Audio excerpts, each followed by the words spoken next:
Is governmental funding towards breast cancer research fairly given?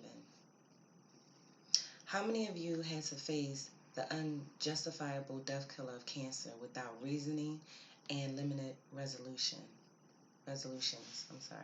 How many of you had to watch a friend or loved one be taken advantage of and be mistreated due to having this disease?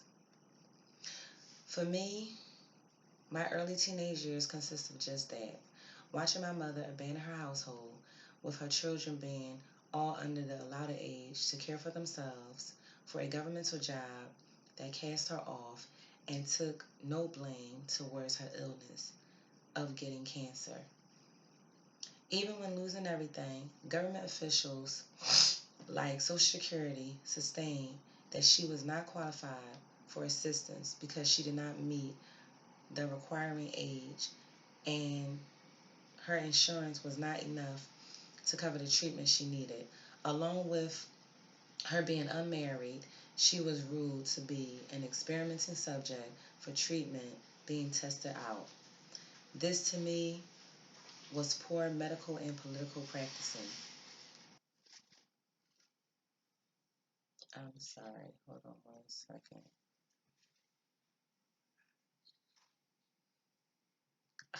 My computer's really loud, I apologize. The government policy practicing towards lifelong illnesses like breast cancer research studies is it's just that a system that's designed to be virtually unfair towards the sick, given what it seemed to be systematically enough for hope of preserving human life and not what's needed to continue life living.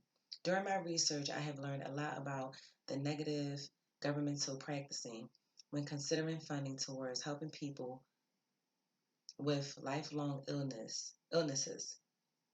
Factors pertaining to my proposal and the argument supporting it, as well as the downside argument against it, from many different types of articles that have been written by people with oppositional opinions pertaining to the issue of governmental funding and why these calculations exist. This is because funding is established through a process called the metrical calculation system, which was developed in 1791. The metrical system was first proposed during this year. It was adopted by the French Revolution Assembly in 1795, and the first metric standards, a standard a standard meter bar and kilogram bar, were adopted in 1799. There was considerable resistance to the system at first, and it was in not made compulsory in France until 1837. What this means is that all individuals' life status is included in this examination, thus being the number of children being born with different fathers out of wedlock, times being married, working class age, position of employment, environmental status, insurance status, religious practice, and living health situation. These will all be considered the downside of governmental approval for grant of governmental approving for granting funds to any such individuals. This screen is so small, I apologize. Whereas someone who has married their high school sweetheart and bear only children by this one individual lives in an almost white neighborhood with better schooling opportunity, doesn't indulge in street drug use, and tries to practice a healthy living style will be more likely to gain governmental approved funding. Furthermore, these policies stem towards race, gender, and and the name exchange use and the exchanging use of names for identity. For example, an individual who meets the guidelines of being approved can also be rejected due to racial concerns. This being that if mixed, you will receive partial funding and will be independently responsible for the amount not given. If you are of an African American descendant, you will be subject to exhaust most of your medical insurance funding and receive the proceeds of what your insurance might not be no longer able to cover. Gender concerns consist of changing your sexual status from the original, thus having operations to complete this transition will be further investigated, and you then too such individuals will be placed on a waiting list. When exchanging your name, if you are a female transitioning over to male status and vice versa, the same affiliations will follow, where such person will then be too placed on a waiting list until further notice. Now that I have covered the systematic calculations of how the government distributes funding, I would like to present to you the pros and cons surrounding this systematic issue. During my research, I came across an article published by the Economics Cancer Care in the United States, with the underlying topic on the amount spent in the U.S. on breast cancer treatment, with who expressed that the average money being spent out towards these studies between the years 1990 and 2009 estimated adjusted annual direct medical spending on cancer in the United States doubled. During 2010, the United States spent an estimated 125 billion on cancer care. Breast cancer spending accounted for 13%, equaling out to 16.5 billion of all direct medical spending on cancer in 2010. Now that sounds good. Sounds like they care about life. But then they go on to say, the practice, but then they go on to say that this is the practice of poor spending in the United States, when stating that the United States does not use cost effectiveness analysis in making decisions on healthcare expenditures or in setting priorities as part of their decision-making process.